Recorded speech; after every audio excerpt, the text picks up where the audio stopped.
नमस्कार दोस्तों, आपका अपने चैनल मॉर्निंग जी के द स्टडी प्लेटफॉर्म में आपका स्वागत है। आप देख रहे हैं मॉर्निंग जी के ऑब्जेक्टिव क्लास 143, जिसमें हमने भारतीय संविधान के विषय भारतीय नागरिकता को कवर किया है। इस विषय से जुड़े महत्वपूर्ण वस्तुनिष्ठ प्रश्नों को आप आसानी से याद कर सकते हैं। तो चलिए शुरू करते हैं। हमारा पहला प्रश्न है, भारतीय संविधान के किन अनुच्छेदों में नागरिकता संबंधी प्रावधान किए गए हैं? सही आंसर है ऑप्शन बी, अनुच्छेद 5 से 11। भारतीय संविधान के अनुच्छेद 5 से 11 में नागरिकता संबंधी प्रावधान किए गए हैं। हमारा अगला प्रश्न है, भारतीय संविधान निम्नलिखित में से कौन सी नागरिकता प्रदान करता है? सही आंसर है ऑप्शन ए, एकल नागरिकता। भारतीय संविधान निम्नलिखित में से एकल नागरिकता प्रदान करता है। हमारा अगला प्रश्न है, किस अनुच्छेद के तहत संसद को नागरिकता के संबंध में कानून बनाने का अधिकार प्रदान किया गया है? सही आंसर है ऑप्शन डी, अनुच्छेद 11। अनुच्छेद 11 के तहत संसद को नागरिकता के संबंध में कानून बनाने का अधिकार प्रदान किया गया है। हमारा अगला प्रश्न है, भारतीय नागरिकता नहीं प्राप्त की जा सकती है।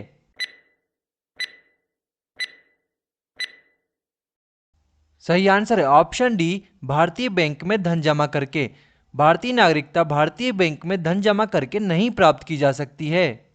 हमारा अगला प्रश्न है, पाकिस्तान से आकर भारत में नागरिकता प्राप्त करने संबंधी प्रावधान का वर्णन निम्नलिखित में से किस अनुच्छेद में वर्णित है?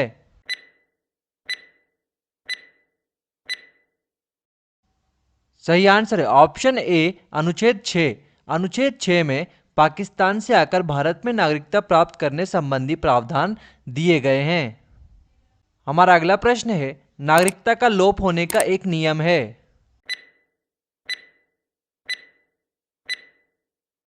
सही आंसर है ऑप्शन बी, देशद्रोह का अपराध सिद्ध होने पर।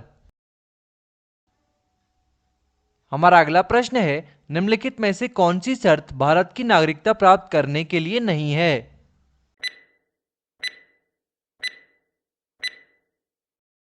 सही आंसर है ऑप्शन डी, संपत्ति स्वामित्व। हमारा अगला प्रश्न है, भारत की नागरिकता निम्नलिखित में से किस प्रकार प्राप्त की जा सकती है?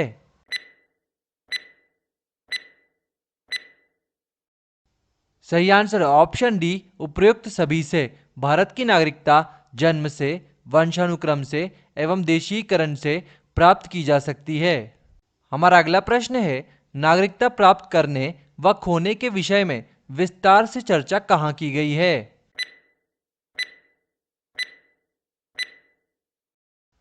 सही आंसर है ऑप्शन बी, 1955 के नागरिकता कानून में। 1955 के नागरिकता कानून में नागरिकता प्राप्त करने व खोने के विषय में विस्तार से चर्चा की गई है। हमारा अगला प्रश्न है, नागरिकता संशोधन अधिनियम 1992 के अनुसार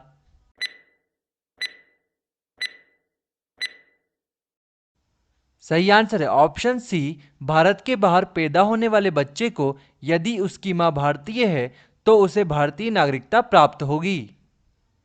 हमारा अगला प्रश्न है, कितने वर्षों तक लगातार बाहर रहने पर भारतीय नागरिकता समाप्त हो जाती है?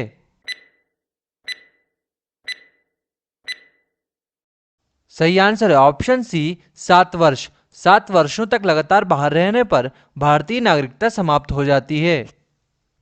हमारा अगला प्रश्न है, ऐसे सभी व्यक्ति जो ब्लैंक या उसके पश्चात भारत में जन्म ग्रहण किया हो उन्हें जन्मजात भारतीय नागरिक समझा जाएगा।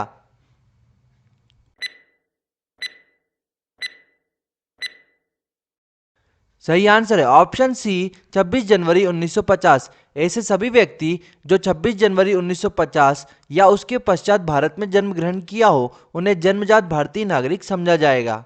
हमारा अगला प्रश्न है, निम्न में से किस स्थिति में किसी भारतीय व्यक्ति की भारतीय नागरिकता समाप्त हो सकती है?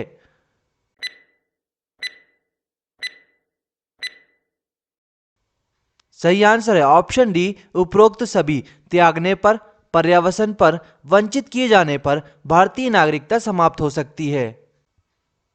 हमारा अगला प्रश्न है, निम्न में से किस स्थिति में किसी व्यक्ति को भारतीय नागरिकता से वंचित नहीं किया जा सकता है?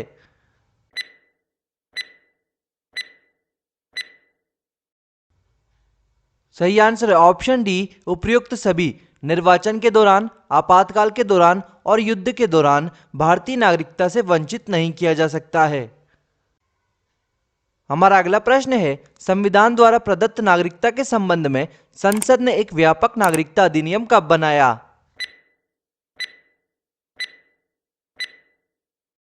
सही आंसर है ऑप्शन सी, 1955। संविधान द्वारा प्रदत्त नागरिकता के संबंध में संसद ने एक व्यापक नागरिकता अधिनियम 1955 में बनाया।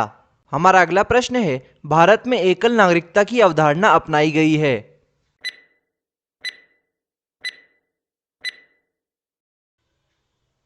सही आंसर है ऑप्शन ए, इंग्लैंड से। भारत में एकल नागरिकता की अवधारणा इंग्लैंड से अपनाई गई है।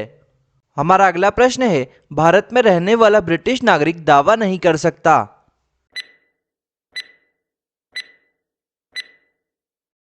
सही आंसर है ऑप्शन ए, व्यापार और व्यवसाय की स्वतंत्रता का अधिकार का।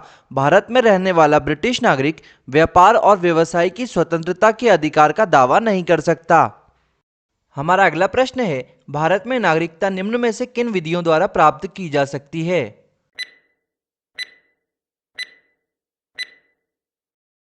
सही आंसर है ऑप्शन डी, उपरोक्त सभी। जन्म से, वंश परंपरा द्वारा या आनुवंशिकता द्वारा, पंजीकरण द्वारा, तीनों ही प्रकार से भारत में नागरिकता प्राप्त की जा सकती है।